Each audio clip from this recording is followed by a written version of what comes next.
Hello, Internet. My name is Ryan Ingram, and this is my son.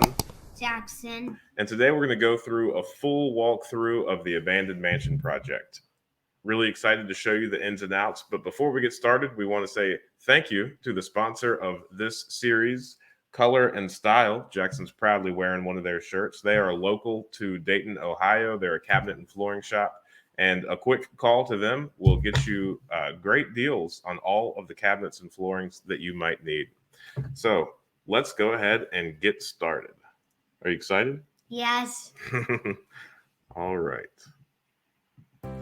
So this is a brief of the outside, but my favorite part of this video is right here. Welcome to my new home. Well, it was funny, wasn't it? He said, "Welcome to my new home."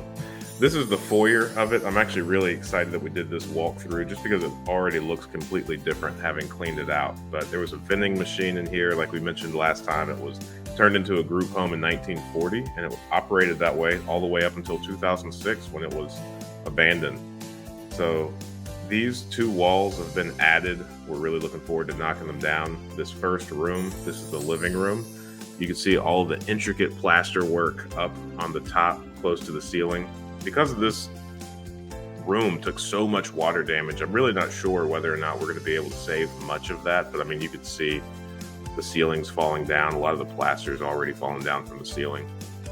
But we're going to try to save it. And once we open up that doorway towards the front door, I mean, that's going to look great in my opinion. But where that door is open, this wall is the stairwell. And it has sunk a decent amount. So one of the first places that we're going to spend a lot of time is repairing that structurally and trying to fix that tilt.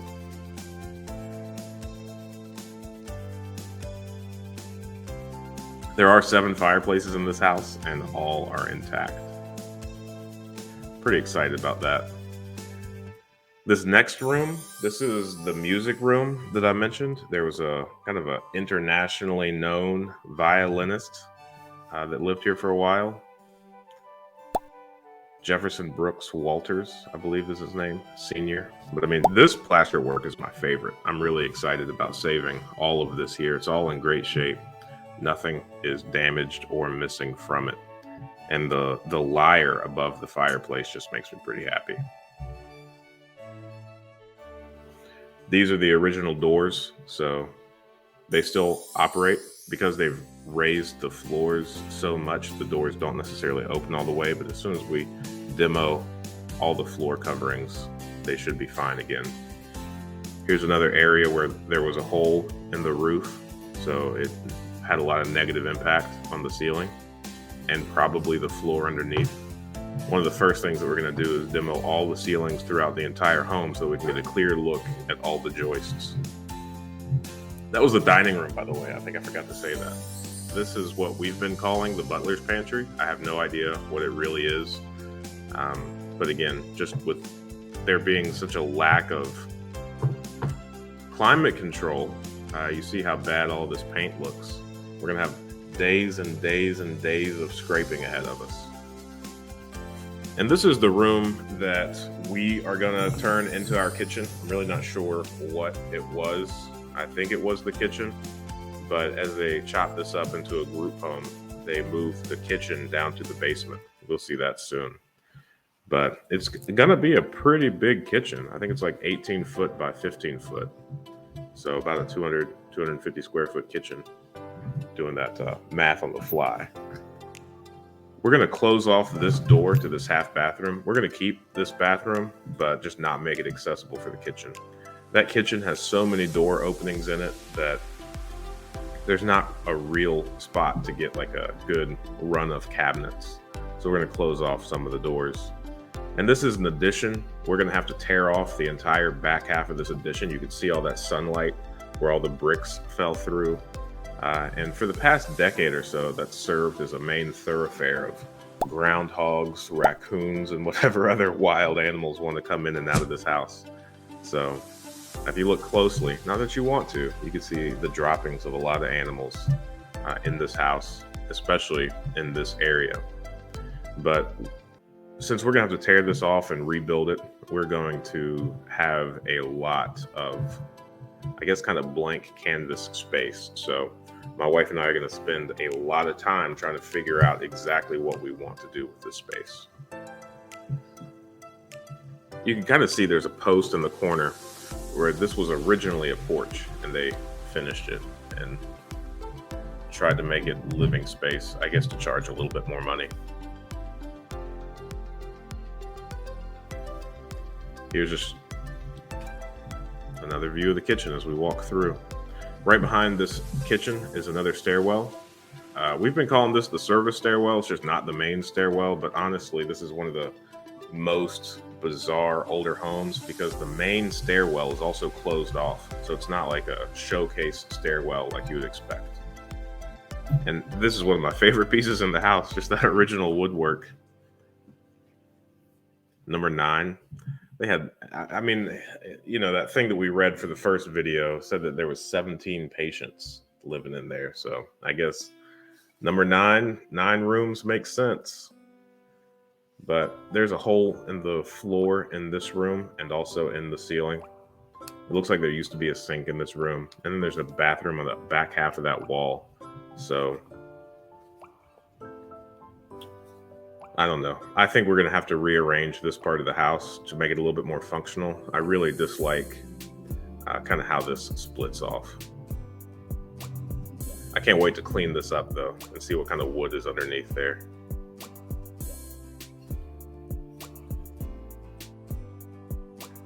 This wood looks pretty cool, too. And that's the main stairwell that's like not open up. And this is where the majority of the damage was done in this house. That's the first structural area that we're going to address. The stairwell is leaning pretty bad, but I mean, we fixed the roof already, but I mean, you used to just look up and be able to see daylight and then look down and see basement. It's a long fall, isn't it? Here's one of the bedrooms. For the most part, all the bedrooms in this house have a fireplace, and one of the main things that I want to do is make those functional. Turn them into gas, not wood burning, though. Are you looking forward to having a gas fireplace in your room? Yes. Yeah, some of these walls look really good, besides like the peeling paint, but this room also took a decent amount of water damage. There's some daylight. That's from a window reflecting off the underside of some new OSB we put on, but still, that shows you how big that hole used to be.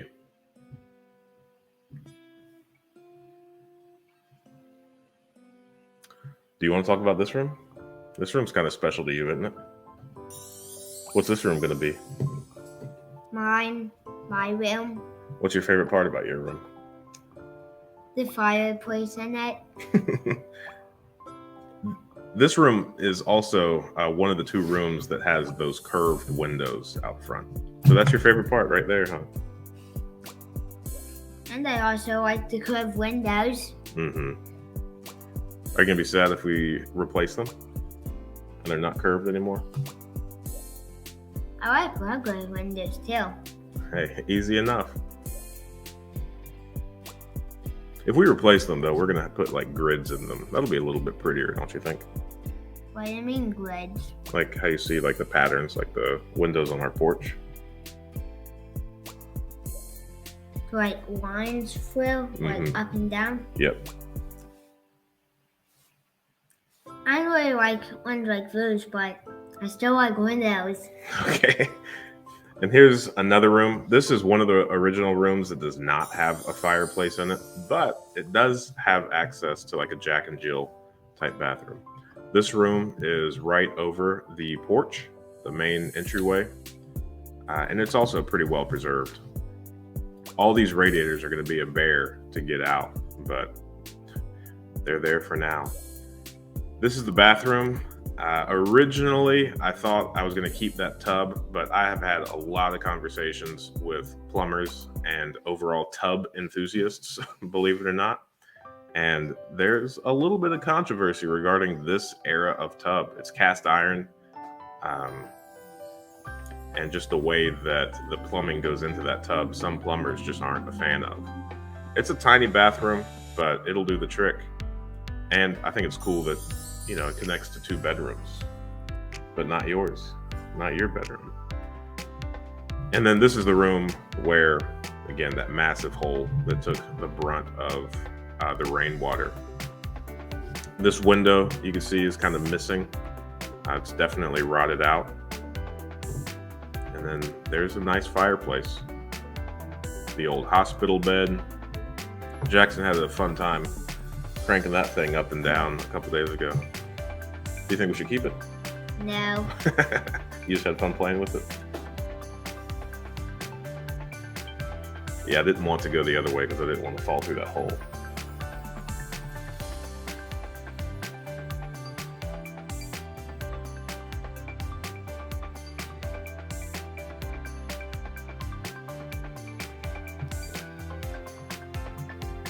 This is another bathroom, and as you can see, it's also kind of a thoroughfare to the back addition, and that's one of the things that I strongly dislike about this house.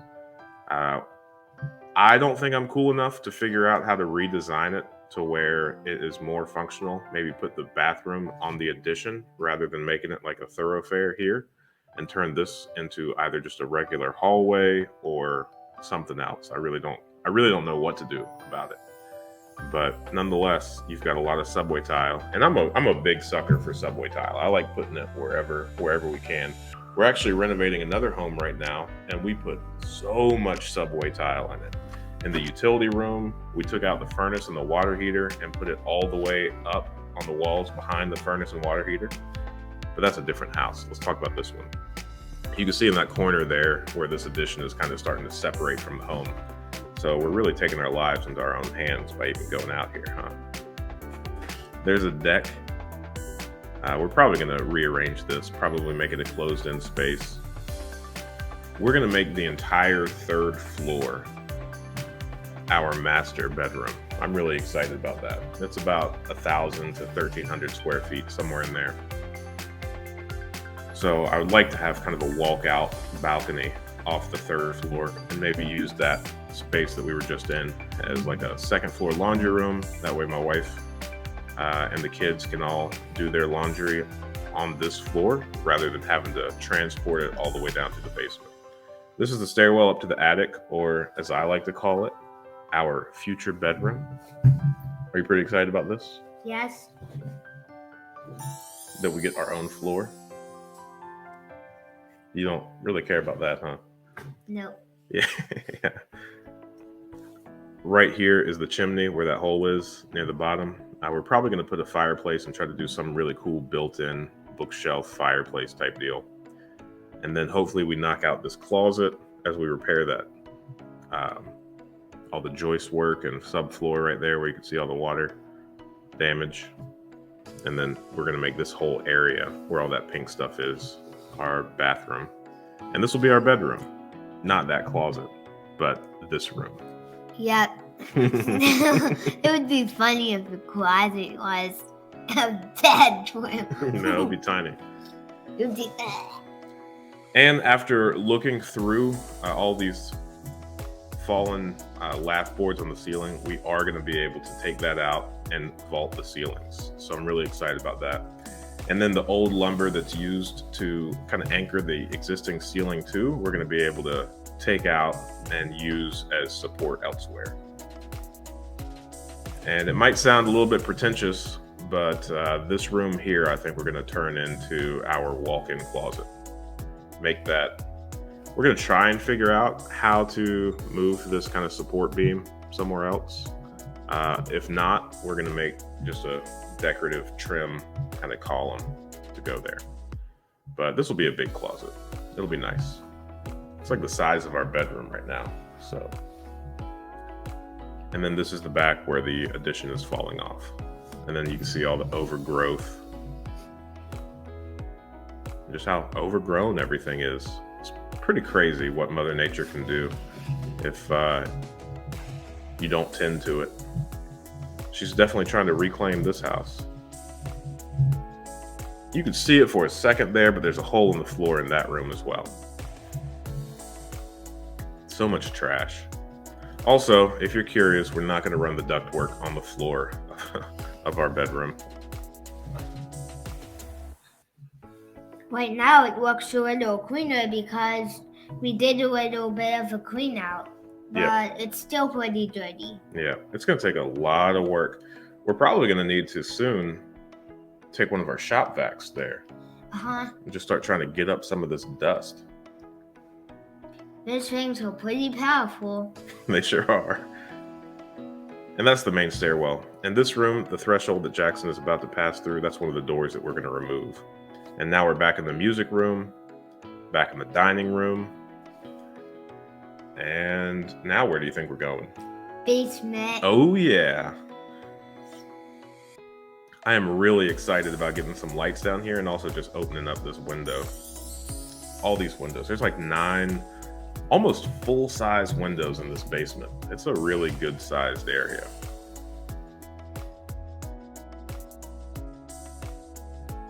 We're going to make this into a finished basement. So the basement is 1,938 square feet, and so is the first floor.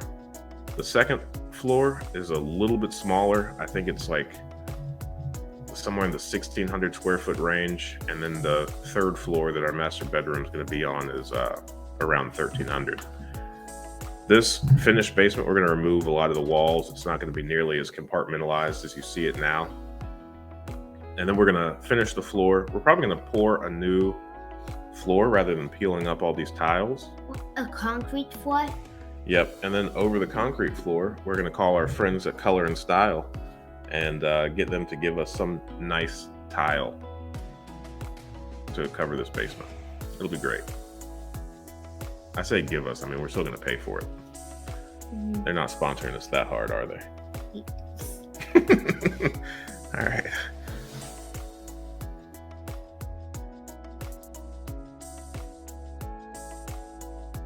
The GoPro light, I thought it was doing a little bit better, but I mean, you could just see it's just so much trash. There's a lot of walls down here. There's the old boiler that fueled all the radiators.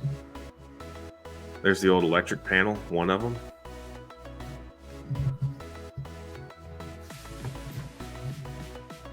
And then there's the main electric panel, or the old fuse panel. There we go.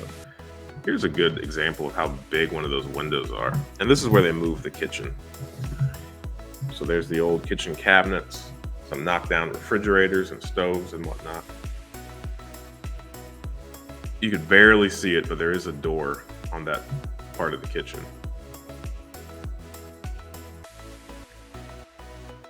There's one of the old stacks, nice and split open. Redoing the plumbing to this house is going to be a bear between all the gas appliances that we're going to have and also just the new supply lines, drain lines. I have no idea how much that's going to cost. We've already spent $4,800 replacing the water main. We did a short about that last week. That was really cool. We got some really good footage of that. I'm impressed at how they did it with that little mole. They called it a mole. It was like an air compressor powered digger machine. So they didn't actually have to dig a trench to lay a new pipe. They just put this mole in and it dug its own hole to the street. But it took about 1 or 2 hours. Yeah, that's still pretty fast. There's some more windows. There's another stairwell.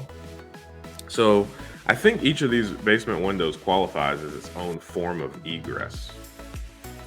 I could be wrong, but I think it does. And then there's also 2 full-size doors to get out. So it's definitely going to qualify for finished space once we're done. We're debating because we're homeschooling all of our kids. Jackson is our 5th kid. He's also our oldest. So he's not our 5th kid. He's our oldest. He was our first kid, but we have 5 kids. He's the oldest of 5. We're going to homeschool all of them. And I think we're probably going to put the homeschool room in the basement. If it's finished and there's a lot of light down there, are you going to be scared of it? No. It's going to have its own furnace too, so it should be pretty comfortable. I love this entryway, or this foyer. Compared to a lot of the other older homes, it's definitely pretty boxy, but I like it. This is the porch. I really like the mosaic tile. I'm a huge sucker for mosaic tile. We're going to buy a lot of that too from our sponsor, Color and Style. Their address is 3609 Linden Avenue. Feel free to look them up. Give them a call for all your flooring needs, especially if you're in Ohio. If you're in the Dayton area, I'm sure we could come out and inspect everything and measure everything. give you a really good quote.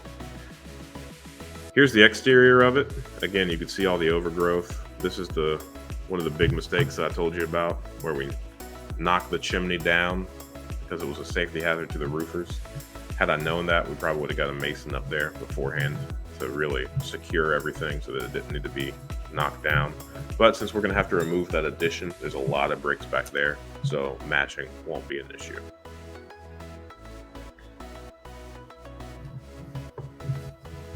You can see some settling cracks. We've got some pictures of the property from 1980 where those cracks are still present. But I'm a huge fan of the limestone work in detail on the front of that porch. And then we have a lot of soffit and fascia work to do. What are you thinking about? Nothing. Doubtful. I think your brain's going a mile a minute. See, that's the door that is currently the kitchen in the basement. And then you can kind of see how big these windows are in the basement. This limestone goes up about 4 feet. It doesn't look like it from the way this video is taken and the way it looks, but this house is it's massive. I have no idea how tall it is. I guess you figure, the basement has probably 8.5, 9-foot ceilings. The first floor probably has 10-foot ceilings. The second floor is probably close. The third floor, it's going to be vaulted, so it's hard to tell. But right now, I would say the third floor is about 8-foot ceilings as well.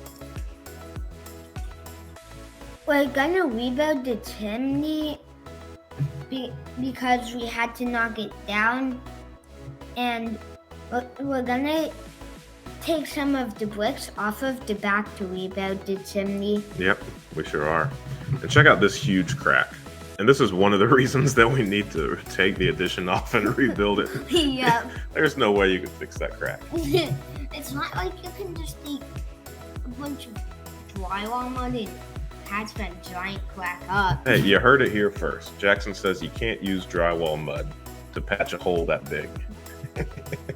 Especially not in bricks, huh? Uh-huh. Because it's not drywall. Yeah, exactly. And then here's where that blue room earlier, you can see the big hole in the back. And then you can see how there's 2 layers of brick before the plaster.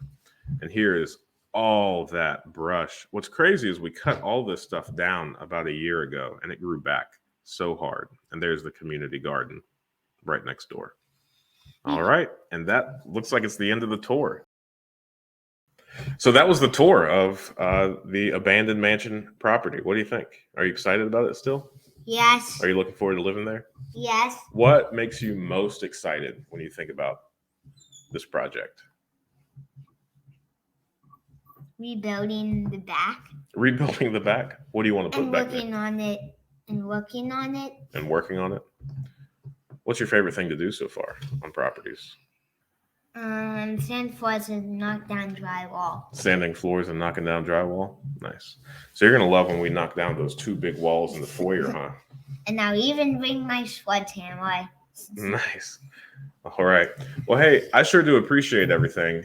New videos every Saturday morning at 8 a.m. Eastern Standard. Be sure to check out. We're going to release some shorts as we're making progress throughout the week, just to kind of keep you all updated and stay top of mind so that you come back on Saturday to get caught up on these new videos. So, hey, I really appreciate it. Feel free to reach out to Color and Style, great sponsors of this series. And we will see you next Saturday at 8 a.m. Eastern Standard. Do you want to say anything else before we go? No. All righty. Talk to you soon. Thanks for watching.